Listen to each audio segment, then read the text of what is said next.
Netflix ya 1994, el documental de Diego Enrique Osorno que retrata ese año convulsivo y que marcó la historia de nuestro país por el asesinato y otros eventos, el asesinato de Luis Donaldo Colosio.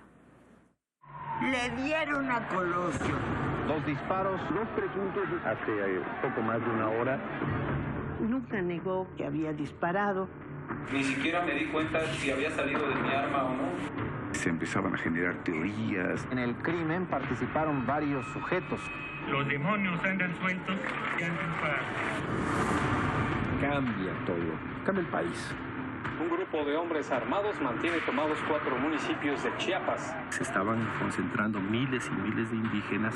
No se les ocurre que va a pasar lo que va a pasar. Más puede ser cualquiera que no esté de acuerdo con la injusticia que esté sufriendo. La situación del país ya era insostenible. Una crisis. No sabía qué podría pasar al día siguiente. Fue un año muy complicado. Que todo cambie para que yo no muera. Un México agraviado, lastimado, vejado. Caray, ese fue el 94. Ese es el tráiler, el documental ya está en Netflix y aquí con nosotros Diego Enrique Osorno, a quien le agradezco muchísimo como siempre que esté aquí en el estudio. ¿Cómo estás, Diego Enrique? Bien, muchas gracias, Suena aquí. Al contrario, nos acabamos de ver en febrero con este documental que hiciste de Don Alejo. Sí. Que bueno, te platiqué ahí la conmoción, lo presentaste en Ambulante hace algunos días.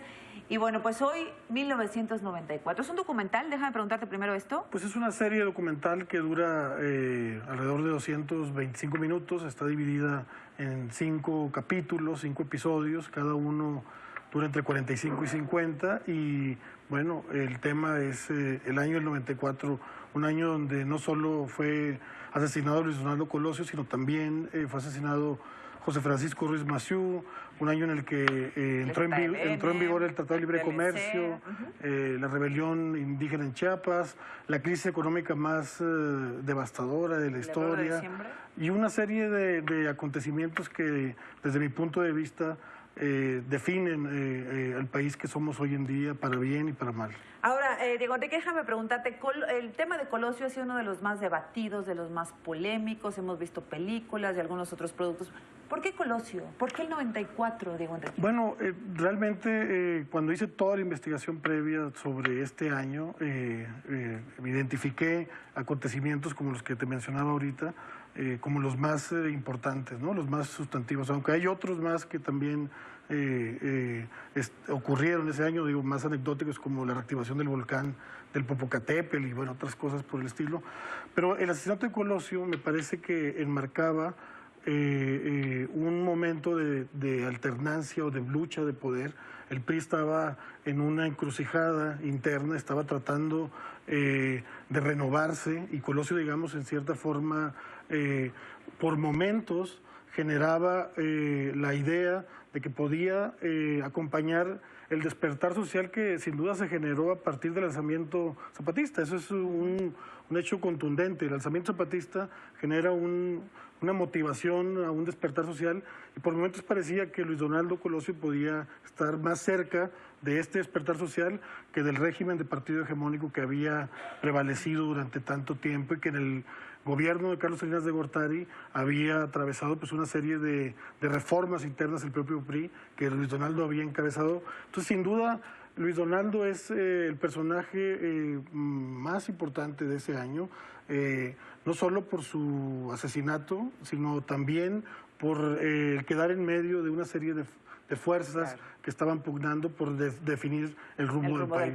El rumbo del partido y del país, efectivamente. Tú eres un narrador muy cuidadoso, lo hemos visto ya. Siempre sorprendes en la forma de contar las historias, Diego Enrique.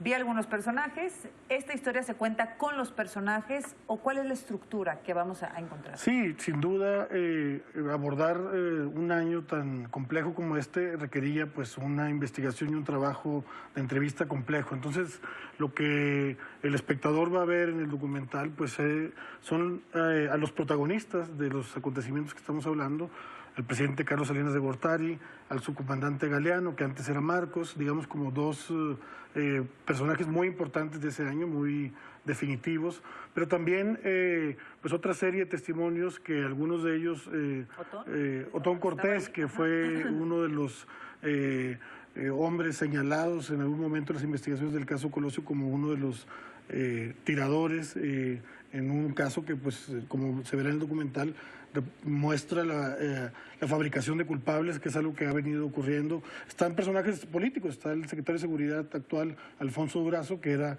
el secretario particular de Luis Donaldo Colosio, está Agustín Basabe, que era un diputado muy cercano a Luis Donaldo también, están pues Marcelo Ebrard, que era un asesor del presidente Salinas y fundamentalmente de Manuel Camacho Solís. Está Talina Fernández, que fue testigo del asesinato de Luis Donaldo y que acompañó a Diana Laura, pues, en ese día tan triste del 23 de marzo del 94. Y bueno, es un coro amplio de voces. ¿Cuántas entrevistas son, Diego Enrique?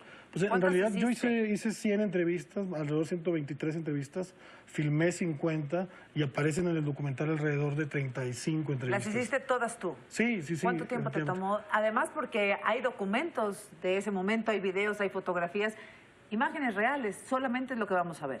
Sí, es un trabajo que, digamos, duró alrededor de 2 años. Al principio comenzó una investigación, digamos, en solitario, donde yo revisaba mis propias notas de todo lo que había reporteado y que en muchos momentos me remitía al 94, ¿no? Por ejemplo, cuando estaba haciendo mi libro de Carlos Slim, había muchas anotaciones del 94, como que era un año al que constantemente regresaba, ¿no? O cuando trabajaba en mi libro de Oaxaca, La Rebelión del 2006, pues regresaba a la insurrección zapatista.